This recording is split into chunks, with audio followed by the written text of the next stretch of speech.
शांति। संसार में कहा जाता है जहाँ सुमति तहाँ संपत्ति नाना, जहाँ कुमति वहाँ विपत्ति महाना। सुमति अर्थात श्रेष्ठ बुद्धि को कहा गया।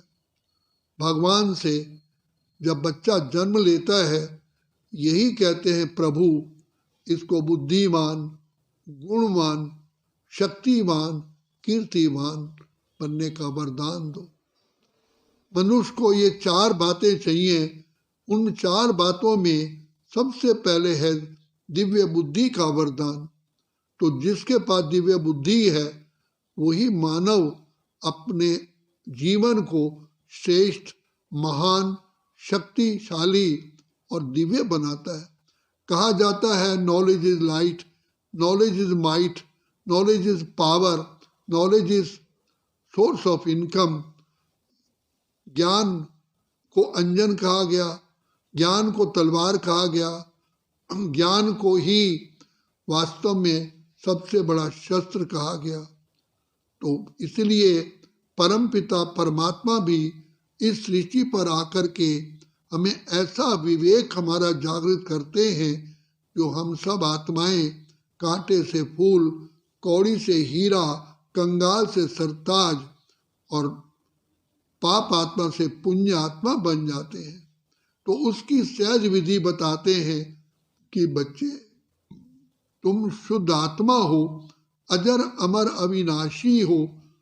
ये देह तो तुम्हारा वस्त्र है, तुम्हारा निज धाम ब्रह्मलोक परम धाम है जहाँ से इस सृष्टि पर खेल खेलने के लिए आए। खेल खेलने के समय पर जब आप आए तो आत्मिक स्मृति थी, हम आत्मा हैं, अजर अमर अविनाशी हैं। ये देह तो हमारा रथ है, हम रथी हैं। ये गाड़ी है, हम ड्राइवर हैं। ये नाशवान है, हम अजर अमर अविनाशी हैं। तो देह को वस्त्र समझते थे और हमारी आत्मिक दृष्टि, वृत्ति, आचार, विचार, व्यवहार था तो हमारे सिर पर जैसे पवित्रता का ओरा रहता था, जिसको कहते हैं पवित्रता का ताज। तो जैसे ही हमने अपने को देह समझा, बार बार जन्म लेना, शरीर छोड़ना, जन्म लेना, शरीर छोड़ना, तो अपने को देह समझा। तो देह समझने से ही जाति भेद, भाषा भेद, प्रांत भेद, रंग भेद, धर्म भेद, इन सब भेद में आ गए। और उसके साथ साथ अपने को पुरुष, दूसरे को नारी, नारी अपने को नारी और दूसरे को देह भान के कारण ही विकारों का जन्म हुआ, जिससे काम, क्रोध, लोभ, मोह, अहंकार और इनके कई बाल बच्चे पैदा हो गए।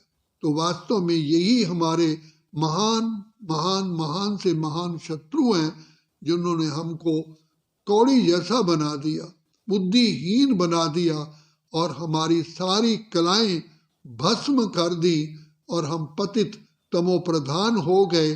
तब हम परमात्मा को पुकारने लगे, प्रभु आप आओ, नयनहीन को राह दिखाओ, प्रभु पग पग ठोकर खाऊं। हे भगवान, हम कदम कदम पर जहाँ भी पैर रखते हैं हमें ठोकर मिलती है, दुख मिलता है, अशांति मिलती है और बीमार हो जाते हैं, क्योंकि वास्तव में हमें जीवन जीने की कला ही नहीं रही। कहाँ हम महान आत्माएं, श्रेष्ठ आत्माएं, पुण्य आत्माएं, देव आत्माएं, धर्म आत्माएं, पूज्य आत्माएं थे, और कहाँ आज हम नाली के कीड़े से भी बदतर बन गए। तो बाप परमपिता परमात्मा जो बिगड़ी को बनाने वाले हैं, जो दुख हरता सुख करता है, परम आत्मा है, उन्होंने हमें कहा कि बच्चे तुम अपने विवेक को खो बैठे हो। और विवेक को खोने का मुख्य कारण ये 5 विकार हैं। इसलिए कहा जहाँ कुमति वहाँ विपत्ति महाना। इसलिए तुम्हारे हर कदम पे विपत्ति है, ठोकरें हैं, और तुम अपने सारी की सारी आंतरिक शक्तियाँ, आंतरिक संपत्ति खो बैठे हो। अब बाप आकर के हमें इसका रास्ता बताते हैं, जो सहज योग, चाहे कर्म योग, बुद्धि योग। बच्चे, मुझ बाप को याद करो तो तुम आत्मा सत्व प्रधान बन जाएंगे। तो पिता परमात्मा हमें कहते हैं, जैसे बच्चे बाप को याद करते हैं, माँ बच्चे को याद करती है, बच्चा माँ को याद करता है। बच्चे, मैं भी तुम्हारा परम पिता हूँ, परम शिक्षक हूँ, परम सद्गुरु हूँ। मैं तुम्हारी बिगड़ी को बनाने वाला हूँ, मैं ही दुख को दूर करने वाला हूँ, मैं ही मुक्तेश्वर हूँ, मैं ही पाप कटेश्वर हूँ, मैं ही सदगति दाता हूँ, मैं ही कल्याणकारी हूँ, मैं ही बिगड़ी को बनाने वाला हूँ, मैं ही भाग्य विधाता हूँ। बच्चे, मुझ बाप को याद करो, मेरी गोद में समा जाओ। तो ऐसे प्यारे पिता हमको कर्म योग सिखाते हैं। जब जैसे भी दुनिया में भी जिससे हम प्यार होता है, लवर बिलवर को याद करता है, प्रेमी प्रेमिका को याद करती है, प्रेमिका प्रेमिका को, प्रेमिका प्रेमी को याद करती है। सबसे पहले बच्चा अपनी माँ को याद करता है, फिर जहाँ जहाँ संबंध जुड़ता है उसकी याद आती है, और जहाँ प्यार होता है, संबंध होता है, तो वहाँ याद अपने आप बनी रहती है। तो इसलिए हमें पिता परमात्मा ने संसार में कर्म करते हुए कर्म योग सिखाया, जिससे हम चढ़ती कला में जाते हैं। जब हम चढ़ती कला में जब जाते हैं तो हमारा सबका भला हो जाता है। देखिए, संसार के अंदर एक बच्चा पढ़ लिख करके विद्वान बनता है, घर में एक बहू आती है, पढ़ी लिखी समझदार होती है, वो सारे घर को स्वर्ग बना देती है। बच्चा भी पढ़ लिख करके कितना बड़ा बन करके अपने सारे परिवार का सुधार कर देता है। एक के सुधरने से जैसे एक दिया जलता है तो सारे घर में रोशनी हो जाती है। इसी प्रकार परमपिता परमात्मा हम सब आत्माओं का दीपक जगाते हैं। तो इसलिए दिवाली पर देखोगे दिए जलते हैं, क्योंकि घर घर में आत्मा रूपी दीपक जब जल जाता है तो इस संसार के अंदर सच्ची सच्ची दिवाली आ जाती है। सब हर एक का अज्ञानता का अंधकार दूर हो जाता है। कहा गया, ignorance is the evil of all the diseases. अज्ञानता ही सब बीमारियों की जड़ है। तो परमपिता परमात्मा बुद्धिमानों की बुद्धिमान आकर के सबसे पहले हमको दुआओं का हाथ रखते हैं, हमें बुद्धिमान बनाने के लिए अपने साथ कनेक्शन जोड़ते हैं। जिस जिस आत्मा ने पिता परमात्मा को सच्चे दिल से अपना प्यारा पिता समझ के याद किया, वो इस विषय सागर से तैर जाते हैं। तो ये संसार कांटों का जंगल से सुख का फूलों का बगीचा बन जाता है।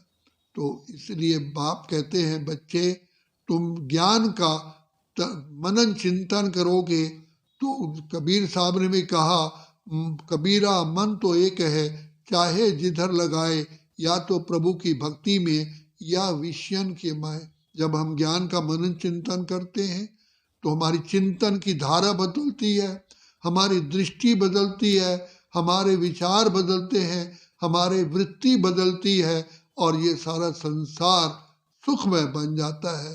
तो बाप आकर के ज्ञान का दीपक जगाते हैं। तो इसलिए कहा, दिए से दिया जलाते चलो, जोत से जोत जलाते चलो, प्रेम की गंगा बहाते चलो। अंधकार को मिटाने का एकमात्र तरीका है, वो है स्पिरिचुअल नॉलेज, जो परमपिता परमात्मा स्वयं आकर के देते हैं। और हम सब आत्माएं कितने पदम सौभाग्यशाली हैं, जो पिता परमात्मा हमें स्वयं हमारे शिक्षक बन करके, सतगुरु बन करके हमें शिक्षा दे करके महान आत्मा, पुण्य आत्मा, देव आत्मा, पूजनीय आत्मा बना रहे। तो बाप कहते हैं, बच्चे तुम्हारा जीवन बहुत बहुत अनमोल है, क्योंकि जीवन का भरोसा नहीं है, काल मंडरा रहा है। तो बाप बच्चे अपने समय को, श्वासों को सफल करो, सफल करो, सफल करो। अच्छा, ओम शांति, ओम शांति, ओम शांति।